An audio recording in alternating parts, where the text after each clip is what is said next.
तो सबसे पहले हम ये समझते हैं यूनिफॉर्म मोशन क्या होता है। डिफिनीशन पहले दोनों का पढ़ लेते हैं, उसके बाद मैं आपको एग्जाम्पल की सहायता से समझाऊंगा।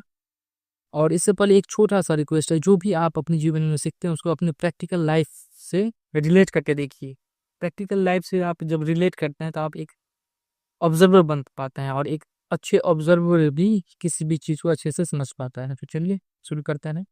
यूनिफॉर्म मोशन का डिफिनीशन ये कह रहा है, body is said to have uniform motion when it travel equal distances in equal interval of time. Uniform motion क्या होता है? जब कोई भी बॉडी मोशन कर रहा हो और इक्वल डिस्टेंस ट्रेवल कर रहा हो इक्वल इंटरवल ऑफ टाइम ही। ठीक उसी प्रकार नॉन यूनिफॉर्म क्या है? Body is said to have non uniform motion when it travel an equal distance in equal interval of time. कोई भी बॉडी अगर डिस्टेंस ट्रेवल कर रहा है unequal distance equal interval of time में कर रहा है। यहाँ पे मेन चीज है, आपको दो इंपॉर्टेंट बात ध्यान रखना है। फर्स्ट चीज है equal distance in equal interval of time. Equal distances in equal interval of time, यहाँ दो बातें हैं। ये यूनिफॉर्म का मैं बता रहा हूँ, ये हमारा यूनिफॉर्म का हो गया, यूनिफॉर्म नोशन का, यूनिफॉर्म नोशन का। Equal distance in equal interval of time का मतलब हुआ, मान लीजिए कोई भी बॉडी मोशन कर रहा है, एक एक सेकेंड में मान लीजिए वो 5 मीटर ट्रेवल किया, फिर 2 सेकेंड में मान लीजिए 10 मीटर ट्रेवल किया, फिर 3 सेकेंड में मान लीजिए 15 मीटर ट्रेवल किया। तो ये जो है इक्वल डिस्टेंस ट्रेवल कर रहा है प्रत्येक 1 सेकेंड में। तो ये जो हो गया ये हमारा क्या हो गया? यूनिफॉर्म मोशन हो गया। ये हमारा यूनिफॉर्म मोशन, उसको हम यूनिफॉर्म मोशन कह सकते हैं। ठीक उसी प्रकार अगर नॉन यूनिफॉर्म रहा, नॉन यूनिफॉर्म मोशन, तो उसको हम कैसे डिफाइन करेंगे? उसको हम कह सकते हैं अनइक्वल डिस्टेंस। अभी हमने डिफिनेशन पढ़ा है, जैसे 0 मीटर है, जब वो स्टार्ट नहीं किया था 0 सेकेंड में, फिर 1 मीटर है तो वो 1 सेकेंड में ट्रेवल किया, उसके बाद 3 मीटर सीधा कर गया 2 सेकेंड को, उसके बाद 3 सेकेंड में 4.5 मीटर कर गया, उसके बाद 4 सेकेंड में 8 मीटर कर गया, ऐसे सो ऑन, ऐसे ही आगे बढ़ता जाना है। तो हमें इस बात पर फोकस करना होता है। यहाँ पे इक्वल डिस्टेंस तो ट्रेवल नहीं कर रहा है। 1 सेकंड में 1 मीटर किया, फिर दूसरे सेकंड में 3 मीटर किया, फिर तीसरे सेकंड में 4.5 मीटर किया, फिर ये इक्वल डिस्टेंस नहीं है प्रत्येक सेकंड में। ठीक है, आई होप ये चीज़ आपके लिए क्लियर होगा। यूनिफॉर्म नॉन यूनिफॉर्म के बाद हमारा एक खूबसूरत सा टॉपिक एक्सीलरेशन, जो कि आपकी उस वीडियो में मैंने नहीं कवर किया था। इस वीडियो में हम एक्सीलरेशन पढ़ेंगे। एक्सीलरेशन क्या होता है? एक्सीलरेशन का जो आइडिया है वो मूविंग बॉडी से आता है। हमारा मूविंग बॉडी अगर मान लीजिए चेंज करता है अपना velocity, changed its velocity with respect to time, time के साथ अगर पूरी मूविंग बॉडी अपना वेलोसिटी चेंज करता है, उसको हम क्या बोलते हैं? एक्सीलरेशन बोलते हैं। It's called acceleration. अब इसको भी वैसे तो समझ में नहीं आएगा, इसका भी हमें एक एग्जांपल देखना पड़ेगा। तो एग्जांपल से पहले मैं आपको ये बता दूं, जो एक्सीलरेशन मतलब होता है changes in displacement, sorry in velocity. Velocity अगर आप अकेले लेते हैं तो आप उस फर्स्ट वाले वीडियो को देख सकते हैं। मैंने उसमें उस लेक्चर में हर एक की आपको समझाया, मोशन क्या होता है, रेस्ट क्या होता है। खास करके इस बार सीबीएसई आपका रेफरेंस पॉइंट पे ज़्यादा फोकस किया। उस वीडियो पर आप एकदम क्लिक करके देख सकते हैं रेफरेंस पॉइंट क्या होता है।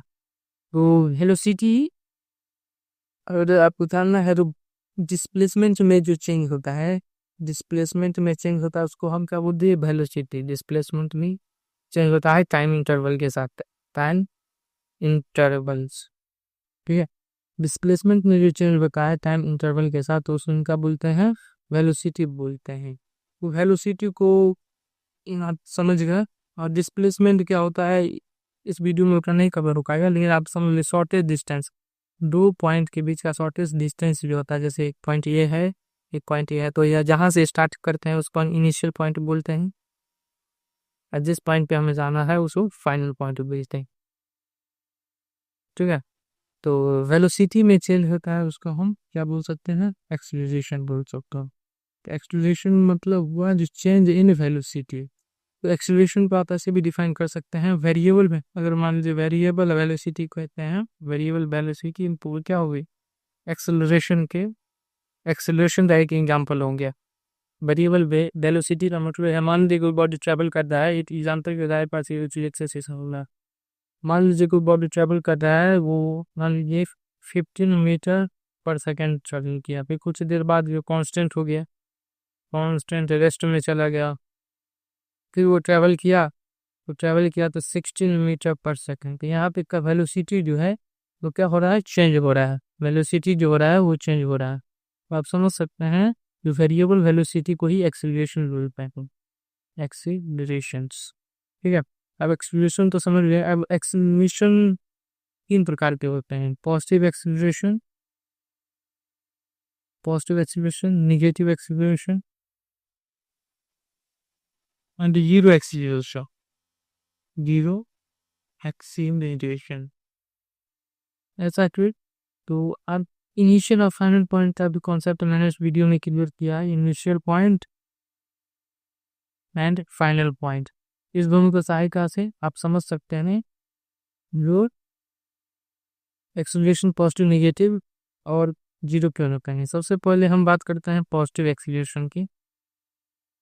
पॉजिटिव एक्सीलरेशन तब होगा जब हमारा फाइनल वेलोसिटी ग्रेटर होगा, final velocity is greater than initial velocity. Initial velocity से अगर हमारा फाइनल वेलोसिटी अगर ग्रेटर होता है तो हम बोल सकते हैं ये पॉजिटिव एक्सीलरेशन है। ठीक उसी प्रकार से अगर मान लीजिए हमारा निगेटिव एक्सीलरेशन है, निगेटिव एक्सीलरेशन, इसका मतलब है हमारा इनिशियल वेलोसिटी ज़्यादा है, इनिशियल वेलोसिटी ज़्यादा है, ग्रेटर है किससे, फाइनल वेलोसिटी से। अगर मान लीजिए जीरो एक्सीलरेशन है तो इसका मतलब है दोनों बराबर है, फाइनल वेलोसिटी भी बराबर है, इनिशियल वेलोसिटी भी बराबर है, मतलब बॉडी भी है हमारे रेस्ट में। इसको और बेहतर से मैं यहाँ पे आप दो समझाएगा मैं। हम चेंज इन वेलोसिटी जो करते हैं, चेंज इन वेलोसिटी किसके बराबर होता है, चेंज इन वेलोसिटी बताता है ये एक्सलेशन के बराबर होता है, ये बराबर, ये को हम लिख सकते हैं v-q/t। यहाँ पे v को हम क्या बोलते हैं, फाइनल वेलोसिटी, v को क्या बोलते हैं, इनिशियल वेलोसिटी बटे टाइम। मैंने कहा अगर भी ये का वैल्यू फाइनल वेलोसिटी का वैल्यू ग्रेटर इनिशियल वेलोसिटी से, तो इसका मतलब हुआ जो चीज जो है पॉजिटिव एक्सीलरेशन हो गया, पॉजिटिव। अगर ये छोटा है इनिशियल वेलोसिटी से तो नेगेटिव, और जो जब दोनों बराबर है तो zero. Zero change in velocity बता हो जाए, चेंज इन वेलोसिटी बटा टाइम होता है एक्सीलरेशन का फॉर्मूला, ए का फॉर्मूला ए बराबर v-u/t है। अगर बॉडी रेस्ट में है, बॉडी मूव ही नहीं कर रहा है, तो उसका इनिशियल वैल्यू भी यू हो जाएगा और फाइनल वैल्यू भी यू बता टी, जीरो के समान आ गया। इसका मतलब है जीरो हमारा तभी एक्सप्रेशन होगा जब बॉडी रेस्ट में होगा। आई होप ये चीज़ आपके लिए क्लियर होगा। अगर इस चीज़ को आप समझ गए ना तो एक हल्का सा कॉन्सेप्ट समझ लीजिए। अगर t1 टाइम में यहाँ से लेके यहाँ तक एक बॉडी ट्रेवल किया, t1 समय में v1 एक्सीलरेशन किया, t2 समय में मान लीजिए v2 एक्सीलरेशन किया, तो इसका जो अगर मान लीजिए हम निकाले एक्सीलरेशन वेलोसिटी वो ट्रेवल किया, तो एक्सीलरेशन क्या हो जाएगा, इस दोनों का डिफरेंस यहाँ से लेके यहाँ तक कितना एक्सीलरेशन किया वो पता चल जाएगा, v2 average, v2 minus B बता t2 माइनस t1। इससे हमें पता चल जाएगा कि वो एक्चुअली जो है कितना ट्रेवल किया। ये जो फार्मूला होगा ये आपका average velocity, sorry average acceleration बराबर है। आई होप ये चीज़ आपके लिए क्लियर होगा। चलिए अब इसी के साथ मैं एक एग्जांपल आपका ले रहा हूँ। जो एग्जांपल लेने से पहले आप एक छोटा सा चीज़ समझ लो, यूनिट्स क्या होता है, एक्सीलरेशन होता है, units of acceleration, units of acceleration T बराबर होता है u-c/k। होता है तो फॉर्मूला होता है, तो फॉर्मूला होता है तो q-u क्या होता है, डिस्प्लेसमेंट, डिस्प्लेसमेंट बता टाइम। डिस्प्लेसमेंट का यूनिट होता है मीटर पर सेकेंड, नीचे में सेकेंड है तो ये होता है मीटर पर सेकेंड स्क्वायर। ये बाई है, बाई में भी ये इससे मल्टीप्लाई हो जाएगा, मीटर पर सेकेंड मल्टीप्लाई बाई इधर मीटर पर सेकेंड स्क्वायर। एक्सीलरेशन जो होगा वो हमेशा होगा मीटर पर सेकेंड स्क्वायर। ठीक है, अब हम पढ़ते हैं यूनिफॉर्म एक्सीलरेशन। यूनिफॉर्म एक्सीलरेशन आपको हमेशा एक बात याद रहता है, जब भी हम अगर मान लीजिए एक्सीलरेशन की बात कर रहे हो तो वेलोसिटी हमेशा चेंज है। Velocity always change, always changes किसमें, या तो यूनिफॉर्म हो, यूनिफॉर्म और नॉन यूनिफॉर्म, दोनों में हमेशा चेंज हुआ है। नहीं यूनिफॉर्म, यूनिफॉर्म में क्या होगा, इक्वल अमाउंट में चेंज होगा, इक्वल अमाउंट में चेंज होगा, equal interval of time equal amount में चेंज होगा, equal amount in equal interval of time, intervals of time. लेकिन नॉन यूनिफॉर्म में फिर क्या हो जाएगा, यहाँ भी चेंज होगा, यहाँ भी चेंज होगा, तो unequal amount, unequal amount change होगा।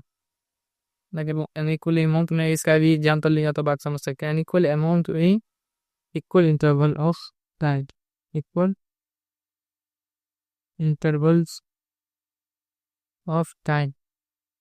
कहने का मतलब सुन नहीं समझ पा रहे हैं। कहने का मतलब छोटी यही हुआ, जो कि मान लो हम अगर बॉडी ट्रेवल कर रहे हैं 1 मिनट में, 1 मिनट में 50 मीटर पर सेकंड हुई है, 2 मिनट में 100 मीटर पर सेकंड, 3 मिनट में 150 मीटर पर सेकंड की, ये क्या हो रहा है हमारा इक्वल अमाउंट में चेंज हो रहा है। एक सेकंड में जितना चेंज किए प्रत्येक उतना सेकंड में हम उतना ही टाइम चेंज कर दें, equal amount in equal interval of time. Time भी हमारा वही है, इक्वल है। 1 सेकंड में 50 कर रहे हैं तो अगले सेकंड में भी 50 ही कर रहे हैं, तो ना 50 में अगर ऐड करता है तो ये हमारा 100 मीटर पर सेकंड स्क्वायर होता है। सॉरी स्क्वायर नहीं, 100 मीटर पर सेकंड, ये तो हमारा वेलोसिटी है। लेकिन नॉन यूनिकॉर्न अगर हमारा रहे,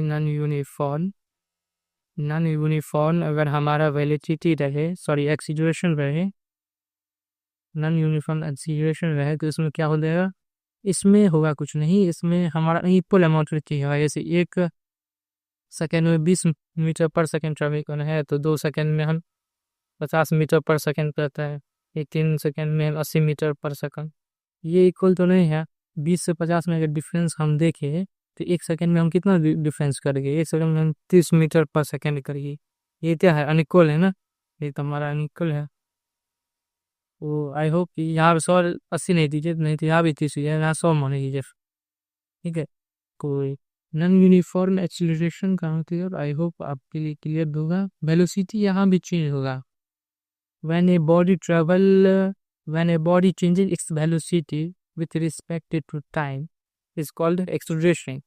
और नॉन यूनिफॉर्म का डिफिनेशन ये हो जाएगा, when the body changes its velocity in equal amount in equal interval of time। ये हमारा यूनिफॉर्म हो गया। Unequal amount in equal interval of time हो जाएगा हमारा नॉन यूनिफॉर्म। आई होप ये चीज़ आपके लिए क्लियर होगा। वो इसके हम कुछ सवाल भी देखेंगे, उस सवाल पर अगर हम सॉल्व कर दो तो हमारे लिए और इसे समझना आसान हो जाएगा। तो चलिए उस सवाल को हम सॉल्व करते हैं। मान लीजिए एक स्कूटर है, ये स्कूटर एक्वायर, एक स्कूटर है एक्वायर टीम, ये स्पीड कितने तक, speed of 36 kilometre one hour 10 second में 36 kilometre SP.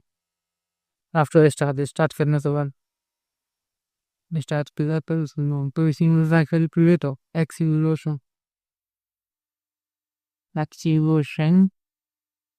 of the scooter acceleration है अपना स्कूटर का acceleration is popular है। वो 10 मिनट में 36 किलोमीटर वो कर दिया स्पीड अपना। तो सबसे पहले यूज होगा, इनिशियल स्पीड उसका 0 होगा, फिर भी जो हो जाएगा वो 36 किलोमीटर घी, तो हमारा फाइनल हो गया। घी अगर ग्रेटर है तो हम ये समझ सकते हैं कि ये एक्सीलरेशन पॉजिटिव होगा। लेकिन उससे पहले टाइम जो लगा है उसको 36 किलोमीटर पर आवर, वो 10 सेकंड में लगा, तो एक्सप्लेशन क्या होता है, v-u/t, ठीक है। तो 36 से -0 डिवाइडेड बाई टाइम t है, तो 36/10, 36/10 है या तो इसको अगर हम चेंज कर ले, ये किलोमीटर तो पर आवर है ना, मीटर ये ऐसा यूनिट मीटर पर सेकेंड स्क्वायर रहता है, तो इस यूनिट में हमको लाना, यहाँ पे ध्यान दीजिए 36/10 मीटर किलोमीटर पर आवर को अगर हम चेंज करें तो ये 36 मल्टीप्लाइड बाई 1000 हो जाएगा। 36 मल्टीप्लाई बाई 1000 मल्टीप्लाई बाई यहाँ 10 बराबर 7 × 7। इसको अगर आप सॉल्व कर दें भी आपका 1 मीटर पर सेकेंड इस पर आ जाएगा। 1 मीटर पर सेकेंड स्क्वायर ये आपका हो जाएगा। तो हमारा एक्सेलरेशन होगा 1 मीटर पर सेकेंड स्क्वायर नहीं। एक्सेलरेशन मतलब करना change it's energy. I hope ये क्लियर है। चलिए तो आज के लिए इतना ही। नेचर से हमेशा कनेक्टेड रहेंगे और अगले वीडियो में ग्राफ पे वीडियो बनाएंगे। ग्राफ पे आपको जो भी प्रॉब्लम है उसको सॉल्व करेंगे। इस वीडियो में कंप्लीट नहीं हो पाएगा क्योंकि ये वीडियो बहुत ही लंबा हो जाएगा। तो थैंक्स फॉर वॉचिंग।